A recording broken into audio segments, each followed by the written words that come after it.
বিশ্বজুড়ে দূষণ একটি ভয়াবহ সংকটের রূপ নিয়েছে, বিশেষ করে উন্নয়নশীল ও ঘনবসতিপূর্ণ দেশগুলোতে।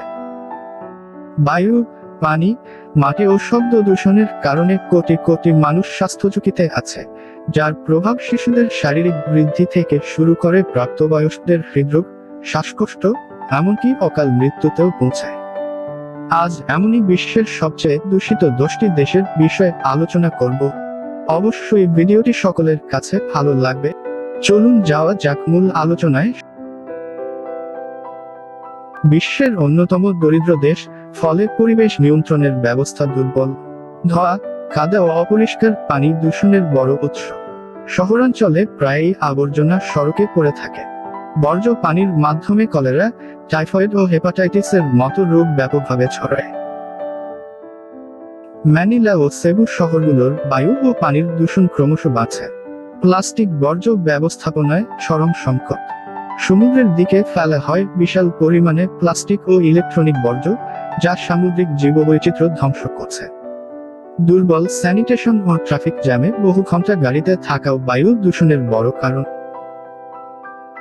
উলানবাটার শহরটি শীতে বিশ্বের অন্যতম দূষিত শহরে পরিণত হয়। শীতকালে গরমের জন্য কয়লা পোড়ানো চুল্লি ব্যবহার বাড়ে। ঠান্ডার কারণে ঘরবন্দি মানুষদের ফুসফুসে ধোঁয়া প্রবেশ করে। শ্বাসকষ্ট, হৃদরোগ এবং গর্ভবতী নারীর জন্য মারাত্মক ঝুঁকি তৈরি হয়। সাহেল অঞ্চলের ধুলাঝড় ও মরুপ্রবণতা এদেশের দূষণ বাড়াচ্ছে। পরিষ্কার পানি ও স্বাস্থ্যকর স্যানিটেশন ব্যবস্থার অভাবও দেশজুড়ে অসুস্থতা ছড়াচ্ছে। কাঠ ও জ্বালানি পোড়ানোয় গৃহদূষণ মারাত্মক। হু অনুযায়ী দূষণের কারণে শিশু মৃত্যুর হার ভয়াবহ। কাঠমান্ডু উপত্যকা বছরের অধিকাংশ সময়ই দূষণে ঢেকে থাকে। বায়ু দূষণের উৎস: পুরনো গাড়ি ও ডিজেল চালিত যানবাহন, কাঠ ও কয়লা দিয়ে রান্না, ধুলোময় রাস্তা ও নির্মাণ কাজ। দূষণের ফলে শিশুদের নিউমোনিয়া, চোখে জ্বালা এবং ফুসফুসের সমস্যার হার বেড়েছে। কায়রো শহরটিতে দূষণের মাত্রা এত বেশি যে শহরের উপরে কুয়াশার মতো ধোঁয়ার চাদর প্রায়ই দেখা যায়। যানজট, শিল্প দূষণ ও নদী দূষণ এই দেশের বড় সমস্যা। নাইল নদী প্রচুর শিল্পবর্জ্যে দূষিত হয়ে পড়েছে। প্রভাব: বায়ু দূষণজনিত শ্বাসকষ্ট, ক্যান্সারের হার বৃদ্ধি। পানি দূষণের কারণে পেটের অসুখ ছড়িয়ে পড়ছে। PM2.5 মাত্রা অনেক উঁচু। জ্বালানির জন্য কাঠ ও কয়লা পোড়ানো, ধুলাঝড় এবং দুর্বল অবকাঠামো দূষণের মূল কারণ। ঘরের ভেতরে রান্নার ধোঁয়া প্রতিদিন লাখো মানুষের ফুসফুসে সরাসরি ক্ষতি করছে। নিরাপদ পানি, পয়ঃনিষ্কাশন ব্যবস্থা ও বর্জ্য ব্যবস্থাপনার খুব অভাব রয়েছে, যাদের শিশু মৃত্যুহার ও জীবন প্রত্যাশা বিশ্বে অন্যতম নিম্ন। লাহোর প্রায় প্রতি বছরই শীর্ষ দূষিত শহরের তালিকায় উঠে আসে। বড় শহরগুলোতে সারা বছরই ধোঁয়া ও ধুলাবালির কারণে বায়ুর মান বিপজ্জনক থাকে। দূষণের উৎস: কয়লাভিত্তিক বিদ্যুৎ কেন্দ্র, যানবাহন, শিল্প বর্জ্য, ফসল কাটার পর খড় পোড়ানো। জনগণের মধ্যে চোখে জ্বালা পোড়া, শ্বাসকষ্ট, শিশুদের নিউমোনিয়া প্রবলভাবে বাড়ছে।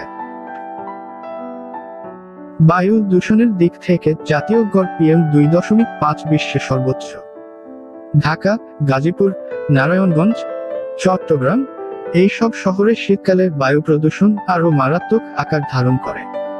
প্রধান কারণসমূহ: ইটভাটা, পুরনো যানবাহনের ধোঁয়া, রাস্তা খোঁড়াখুড়ি ও নির্মাণ কাজ, খোলা জায়গায় বর্জ্য পোড়ানো ও আবর্জনার দুর্বল ব্যবস্থাপনা। স্বাস্থ্য ঝুঁকি: বছরে হাজার হাজার মানুষ শ্বাসকষ্ট, স্ট্রোক ও হৃদরোগে আক্রান্ত হচ্ছে। বিশ্বের দূষিততম শহরগুলোর প্রায় সবই ভারতে। দিল্লি, কানপুর, লখনৌ, ভিওয়ানি প্রভৃতি শহরে PM2.5 সূক্ষ্ম ধূলিকণা এর মাত্রা নির্ধারিত সীমার বহুগুণ বেশি। দূষণের উৎস: কৃষিজ খড় পোড়ানো, গাড়ির ধোঁয়া, ইটভাটা ও কয়লাভিত্তিক বিদ্যুৎ কেন্দ্র, খোলা জায়গায় বর্জ্য পোড়ানো। এই দূষণের কারণে ভারতের শহরাঞ্চলে শ্বাসকষ্ট, হাঁপানি, হৃদরোগ এবং শিশুদের নিউরো ডেভেলপমেন্ট মারাত্মকভাবে ক্ষতিগ্রস্ত হচ্ছে।